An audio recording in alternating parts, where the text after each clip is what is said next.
everyone. Thanks so much for taking the time out of your day to join me here as we continue to read the book, The Greatest Miracle in the World.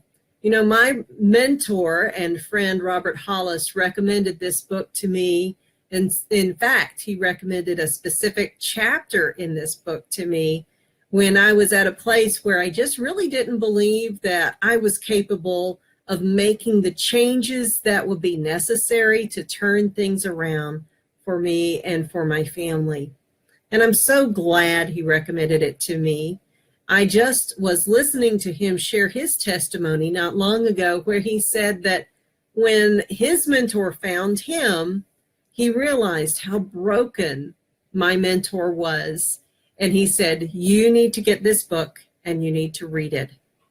It was an amazing turning point, and I have to think with such gratitude now that there was someone out there one day that took one look at the man who would one day be my mentor and friend and took that time and invested in him and said, "You need to read this book." So I am so glad that you are taking this time to invest in you, to bet on you, and to do what's necessary to take that next baby step to the course of change that's going to transform everything, because I believe in you. I believe you're here for a reason and that you're watching this for a reason. And I don't know the particulars of your circumstance, but I can affirm that what you're doing is taking the time to invest in you and to bet on you. So I don't know what things have been pulling at your life or tugging you one way or another, but thank you for taking the time to join me as we continue today in Chapter 5 of The Greatest Miracle in the World by Mandino. The God Memorandum was not discussed again during that entire summer and fall while our friendship gradually ripened into a bond of love. Stopping off at Simon's place nearly every evening and soon during the lunch hour too were the highlights of my week. Simon's frugal quarters became my oasis of peace and equanimity during work each day, and the weekends seemed torturous. Simon's frugal quarters became my oasis of peace and equanimity during each working day, and the weekends seemed torturously, endlessly long away from him. Yet for reasons I still do not understand, I never discussed him nor even mentioned him to my family or anyone else at Success Unlimited. Simon became my adopted father, my teacher, my business consultant, my comrade, my rabbi, my priest, my minister, my guru, my Delphic oracle. I canceled business invitations and skipped social functions to spend my time with him, and I literally began to sit at his feet to listen to him lecture to his classroom of one, me, on any subject. Displaying an amazing range of knowledge and experience, he would expound for all too seemingly brief periods on love, politics, religion, literature, psychiatry, nature, and even more exotic matters such as extrasensory perception, astrology, or even exorcism. Occasionally, I would prod him on with a question or statement that was calculated to keep him talking, or I might introduce a new subject on which I wanted his opinion. The depth of his knowledge, especially in philosophy and the behavior of man, never ceased to amaze me. Once he interrupted himself while deep in a violent condemnation of the attitude of complacency, lack of pride, and standard of mediocrity that he was convinced had become our world's way of life, to ask me if I realized that by listening to him, I was taking a pre-rag picker course, just as others took pre-med or pre-law. Then he hastened to show his approval of my presence by reminding me that those who eventually became the best rag pickers were individuals like myself, who had done time on junk heaps and walked away from their own cemetery for the living. For 5 months, I attended the finest university in the country. Professor Simon Potter taught. I listened and learned. as he skillfully introduced his favorite people to me, both living and dead, through fascinating, little-known anecdotes and quotes to help him dramatize his most pressing theme, that we all had more than enough ability to change our lives for the better, and that God had never placed any of us in a hole from which we could not grow. And if we had locked ourselves in a prison of failure and self-pity, we were the only jailers. We had the only key to our freedom. He spoke of our fear to take chances, to venture into unfamiliar enterprises and territories, and how even those few who risked their future in order to advance still found it necessary to constantly fight that compelling urge to flee back to their previous familiar womb of security, no matter how bleak their old existence had been. Simon pointed out that Abraham Maslow, one of America's greatest psychologists, had called this the Jonah complex, the innate desire to hide from the possibility of failure. He was a great believer in making decisions and then burning your bridges behind you so that you had to make good. And he told how Alexander the Great once handled such a situation. It seems that the great general was about to lead his army against a powerful foe whose men greatly outnumbered his own. Because of the odds against them, his army had shown little enthusiasm for the upcoming battle as they set sail for what they feared would be their end. When Alexander finally unloaded his men and equipment on enemy shores, he issued an order for all his ships to be burned. As their means of retreat slowly sank in flames behind them, Alexander rose to address his men and said, "See your crafts going up in smoke, their ashes floating on the sea? That is our assurance that we shall be victorious, for none of us can leave this despicable land unless we are victorious in battle. Men, when we go home, we are going home in their ships." Simon did not believe that one should continue to work at a job which made him or her unhappy or miserable. He quoted Faulkner to reinforce his argument, trying to imitate the great writer's Southern drawl. "One of the saddest things in life is that the only thing we can do for 8 hours a day, day after day, is work. We can't eat for 8 hours a day, nor drink for 8 hours a day, nor make love for 8 hours a day. All we can do for 8 hours a day is work, which is the reason why man makes himself and everybody else so miserable and unhappy." Then, to summarize that particular lecture, he would once again state his point that a job that made one unhappy should be abandoned. "It is not true, Mr. Ogg, that a rolling stone gathers no moss. A rolling stone can gather moss, and a good deal more." He presented Mark Twain to illustrate his belief that experience was usually an overrated quality. I could almost picture old Samuel L. Clemens in his wrinkled white suit saying, "We should be careful to get out of an experience all the wisdom that is in it, not like the cat that sits down on a hot stove. She will never sit down on a hot stove lid again, and that is well, but also she will never sit down on a cold one anymore." He had little sympathy for those who blamed their plight of poor fortune on a handicap, either physical or environmental. He reminded me of Milton's blindness, Beethoven's deafness, Roosevelt's polio, Lincoln's poverty, Tchaikovsky's tragic marriage, Isaac Hayes' frightening early years of poverty, Helen Keller's lack of hearing and sight, and even Archie Moore's climb out of the ghetto.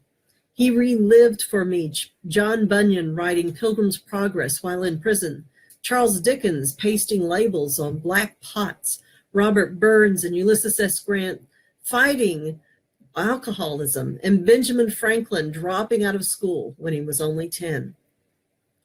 Then I was afloat with Eddie Rickenbacker, who was asked after he was rescued what the biggest lesson was that he had learned while drifting about with his buddies in life rafts for 21 days when lost in the Pacific during World War II. Rickenbacker had replied, "The biggest lesson I learned was that if you have all the fresh water you want to drink and all the food you want to eat, you ought never to complain about anything." Simon's point was that no person ever had a defect that was not really a potential benefit rather than an adversity. And once he told me a short fable. It seemed that a handsome stag admired his horns and hated his ugly feet. But one day a hunter came, and the stag's ugly feet enabled him to flee to safety. Later, his beautiful horns became caught in the thicket, and before he could escape, he was shot.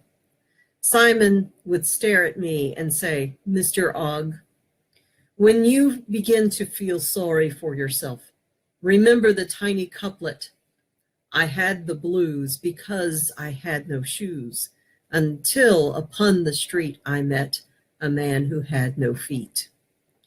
He was always defining abstract words with colorful analogies. Once when I asked him to describe love, he said, "A few years ago at your Indianapolis race, a fine driver named Al Unser skidded and hit the wall.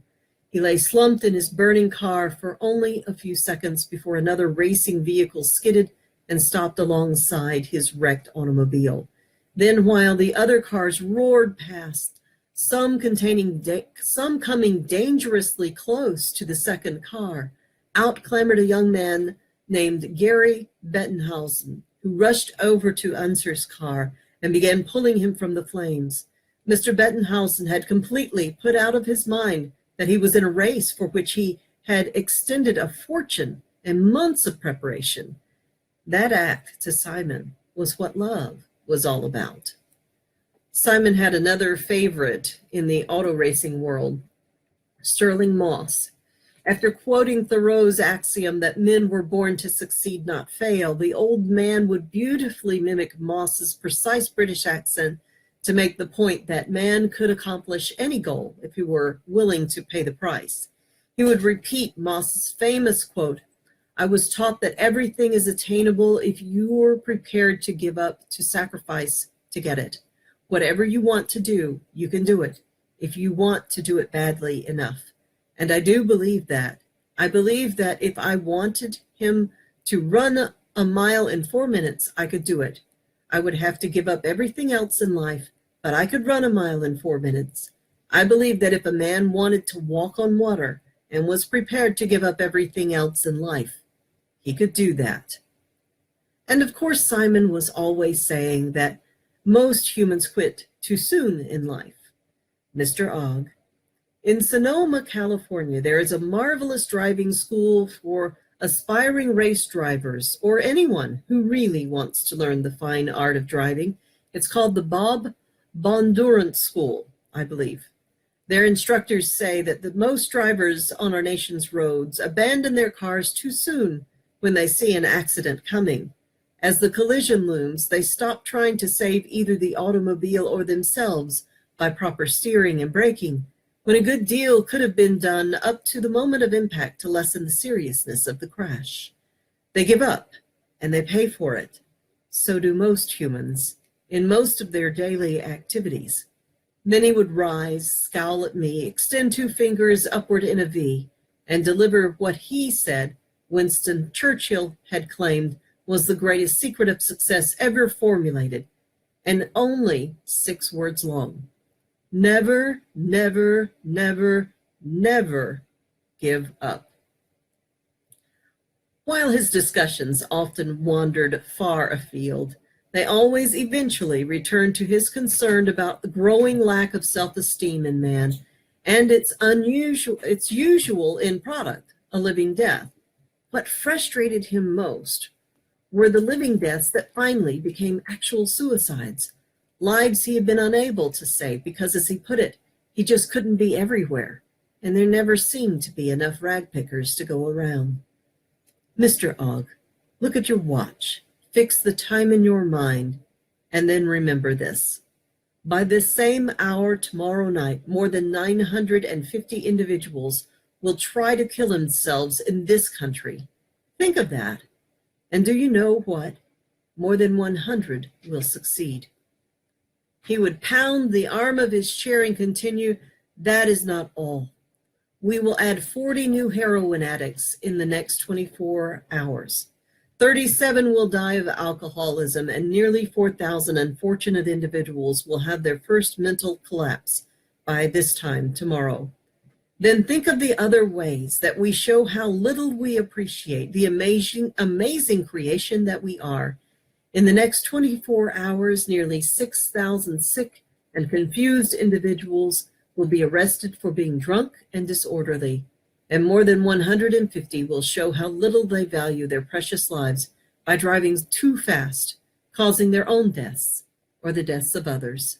Mr. Ogg, do you know why this condition exists and is growing in tempo here and throughout the world? I would never merely shake my head. I would merely shake my head and wait. Because all of us know that we can be better than we are. Oh, it is true that most humans cannot translate this hidden feeling into words, but there has been something implanted within each human being that removes him or her completely from the animal kingdom. And that something, almost a second conscience, continues to remind us at the most unexpected moments of our dull lives that we are not living up to our potential. It is only logical, therefore, that if we know we can do better and we are not doing better, if we know we can be earning more worldly goods and we are not, if we know we can handle a more difficult and better paying job and we are not, then we do not think very much of this failure who walks around with our name. Gradually, we grow to hate that person. Do you know of Maslow, Mr. Ogg? I've never been able to understand too much of what he wrote, Simon. Maslow is not difficult if you read slowly and think. 2 out-of-style activities in this country, I know. Maslow once wrote that either people do things which are fine and good and thus respect themselves, or they do contemptible things and feel despicable, worthless, and unlovable. To my way of thinking, Maslow did not go far enough. I believe that most humans feel despicable, worthless, and unlovable without doing contemptible things. Just being sloppy in their work, or not caring about their appearance, or not studying, or working a little longer to improve their position in life, or taking that unnecessary drink, or doing 1,000 other stupid small acts that tarnish their ability, or tarnish their already bruised self-image, is enough to increase their self-hatred. Most of us not only will have a will to die, we also have a will to fail. Sometimes Simon would even quote one writer quoting another writer. We are all unhappy, Mr. Ogg. Henry Miller was always haunted by Tolstoy's sentence, if you are unhappy, and I know that you are unhappy. But Simon, most of us are unhappy, only because we have problems. I can take you right now to a hospital in this city where they have ward after ward of tremendously happy people. They're laughing all the time. They no longer face their problems, and there are bars on their windows.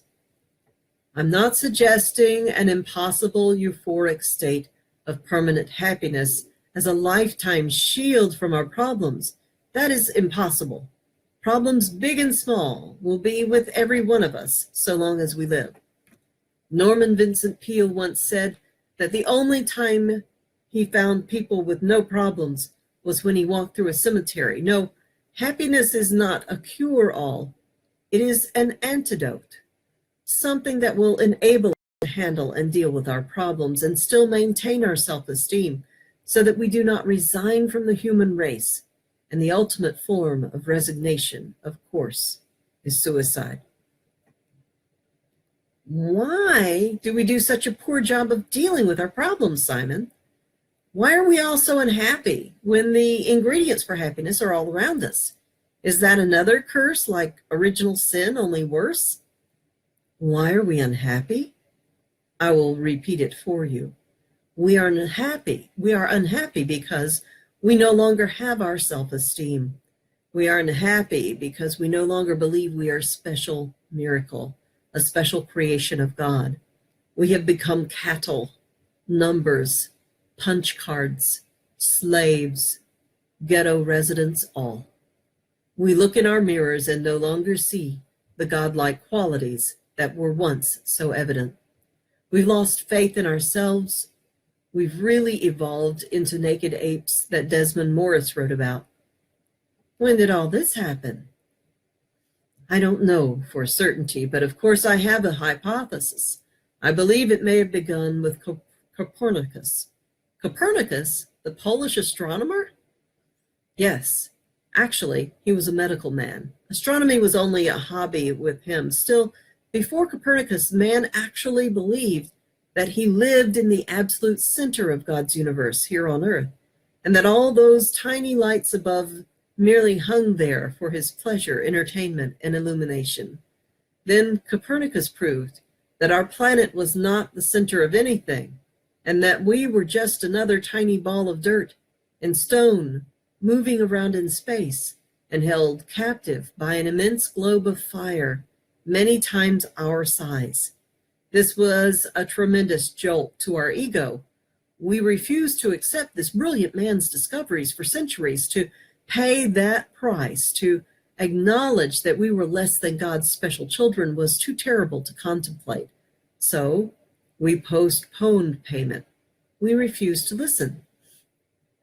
And then, 400 years later, our self-esteem was seriously wounded again. Great Britain produced a brilliant naturalist, Darwin, and he told us that we were not special creatures of God, but that we had our roots in an evolving animal kingdom. He even rubbed salt in our wounds by telling us that we were descended from the animal kingdom. This was an exceedingly distasteful pill for man. In many quarters, as you know, he still has not gulped it down. Still, it was a great boon to many, for here was science now recognizing and condoning mankind's bestial behavior. After all, if we're only animals, what could you expect from us? Thus, our self-image, our self-esteem, our self-love slipped a few more rungs down the ladder to misery. Darwin gave us our animal permits. After Darwin, what? After Darwin? Freud, and more broken windows in the house of self-esteem. Freud told us that we were unable to control many of our actions and thoughts, nor could we even understand them, since they originated from our very childhood.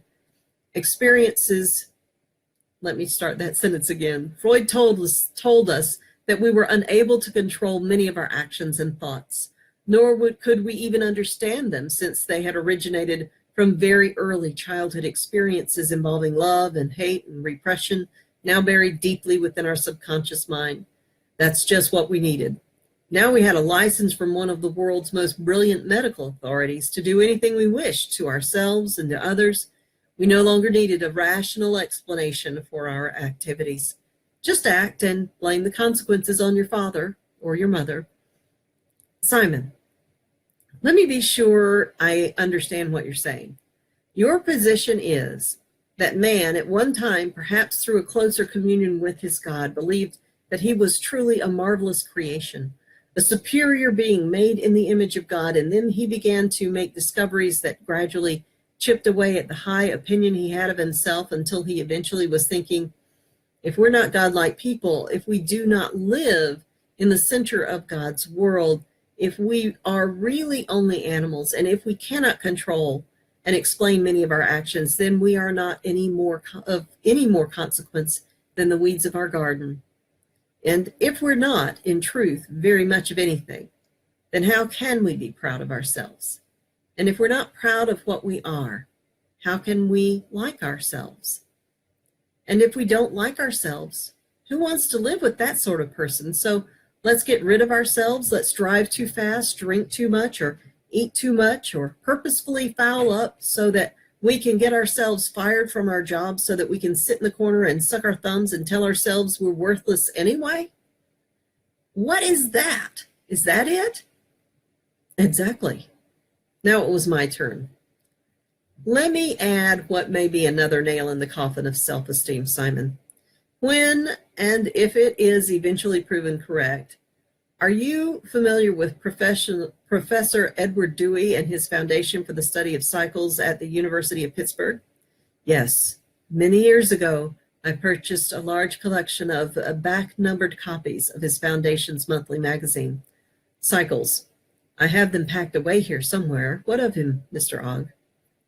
Professor Dewey has spent more than 40 years of his life studying cycles, rhythmic fluctuations that repeat with regularity in everything from earthquakes to abundance of grain crops to stock market prices to sunspot eruptions and several hundred other disciplines.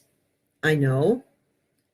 Professor Dewey visited me 3 years ago and said that he had been impressed by my writings and Success Unlimited. He asked if I'd be willing to work with him in writing a book about cycles that the layman could understand. I was so honored by his request that I jumped at the chance.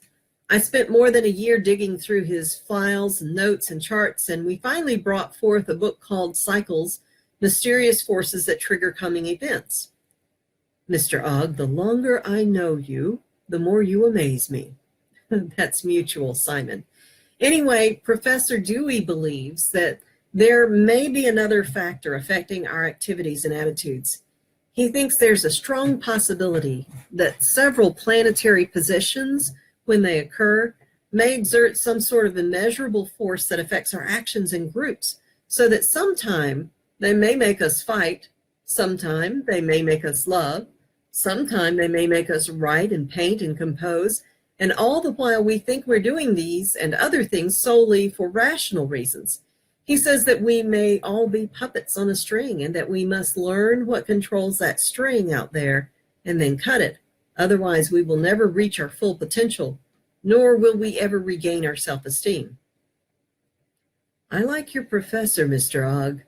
Now, if you've been raised and educated with these possibilities that you are only a grain of sand with little or no control over your fate, and then you are exposed each day to events that drain all your individuality, and you are immersed constantly in negative garbage that spews upon you from newspapers, radio, television, movies, and the theater, and combined all that with concern for your personal security, your life savings, your family's well-being, your own future, and then add to that the fear that the world is becoming a cesspool of pollution or may blow itself up some bright spring day.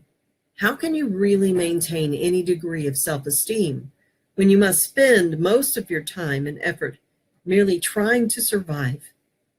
Why should you think very highly of yourself? How can you be happy? What is there to like in you? What's so great about this life? Who called this heaven on earth? Somehow, old friend, I suspect you're asking me rhetorical questions.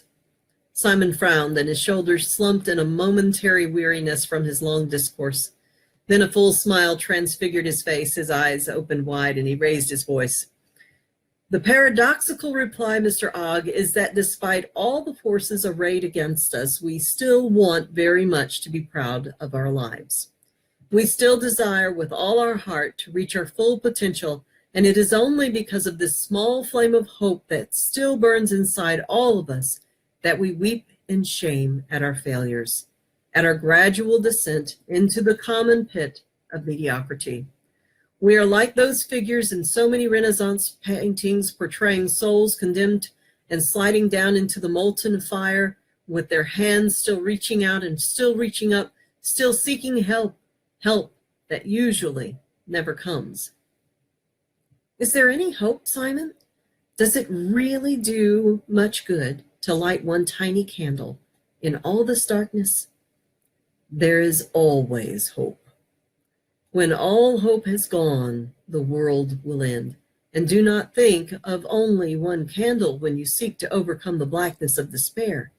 If every one lit a candle, we could turn the darkest night into the brightest day. I tried playing devil's advocate. But hasn't the human race been scarred and maimed beyond the point of repair? The world is moving too fast for the average person. He steps off the road early in life and forfeits his place to the swift, the unscrupulous, the mean.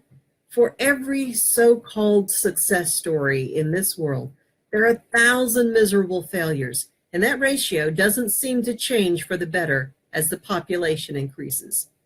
Mr. Ogg, I'm surprised to hear you talk that way. You seem to be measuring success and failure like everyone else. You cannot mean what you are asking. You could not have written your book believing that success is measured solely by bank balances. I don't, Simon, yet I can't tell you how many programs I've been on where this kind of question has been asked of me by some interviewer who has not read my book and therefore assumes that I've written another rah-rah book telling the reader how to be successful, which is always equated with how to get rich. Let's face it, rich and success are synonymous in this country. I know, it is sad, but true.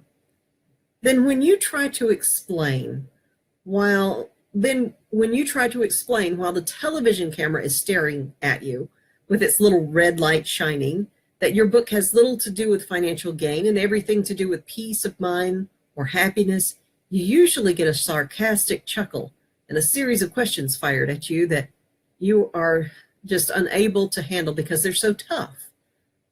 For instance, Mr. Ogg, okay, it's all very well for you to talk about happiness and peace of mind, they say, but how do you bring a smile to the face of a man who is out of work with 5 hungry mouths to feed and nothing in the refrigerator? How do you calm the mind and soul of a young ghetto mother who has been ground up by her environment while she struggles to support her 3 fatherless children? How do you convince a dying person that he can still enjoy what's remaining of his life? What do you tell a housewife who is certain that she is doomed to a life of dirty dishes and unmade beds? None of those problems you pose are easy, Mr. Ogg. And yet, let me remind you once again that each of these individuals and everyone else in the world still have their own pilot light burning inside them. It may be very diminished in some, but I tell this to you, it never, never goes out. So long as there is a breath of life remaining, there is still hope. And that's what we rag pickers count on. Just give us a chance, and we can provide the fuel that will be ignited by any pilot light, no matter how diminished it may be. A human being, my friend, is an amazing and complex and resilient organism capable of resuscitating itself from its own living death many times if it is given the opportunity and shown the way. And that's where you rag pickers operate? Among the living dead, the losers of humanity? Usually, I have discovered that most individuals are neither willing nor ready to accept help until they've hit bottom. At that point, they figure they have nothing to lose, and so they are far more receptive to my simple technique to help them try to begin a new life, to perform the greatest miracle in the world, to resurrect themselves from their living death. Do you read Emerson, Mr. Ogg? I haven't read Emerson since my senior year in high school. What a shame. Emerson should be read by 30, 40, and 50-year-olds, not teenagers. Emerson wrote, "Our strength grows out of our weakness. The indignation which arms itself with secret forces does not awaken until we are pricked and stung and sorely assailed. When man is pushed, tormented, defeated, he has a chance to learn something. He has been put on his wits, on his manhood. He has gained facts. He learns his ignorance, is cured of insanity, of conceit, and has moderation and real skill." But isn't your ultimate goal an impossible dream? Aren't you like Don Quixote trying to escape from the reality of this life? Aren't you concerned that you are doomed to the same fate? The old values, the old principles just don't work today. What you must do in order for them to be meaningful again is change the entire environment. Simon, you're talking about changing the world. That's been tried again and again. We've got a who's who of martyrs who tried and failed. They have not failed. While mighty Rome collapsed around him, a wise man named Paulinus continued to care for one small shrine in order to maintain his sanity and equanimity. You can still find his words of wisdom in any library, And this old wise ragpicker, martyrs do not fail when their hearts cease to pump. If they did, you and I would not be sitting here discussing the possibility of carrying on their common goal of making this world a better place for all of God's creatures. The old man returned to his seat, reached across, and placed a hand on my knee. Mr. Ogg, why not try to change the world? Why not teach others that they can perform a miracle with their lives? Of what importance is it to man that he does not live in the center of the universe, so long as he can create his own beautiful world?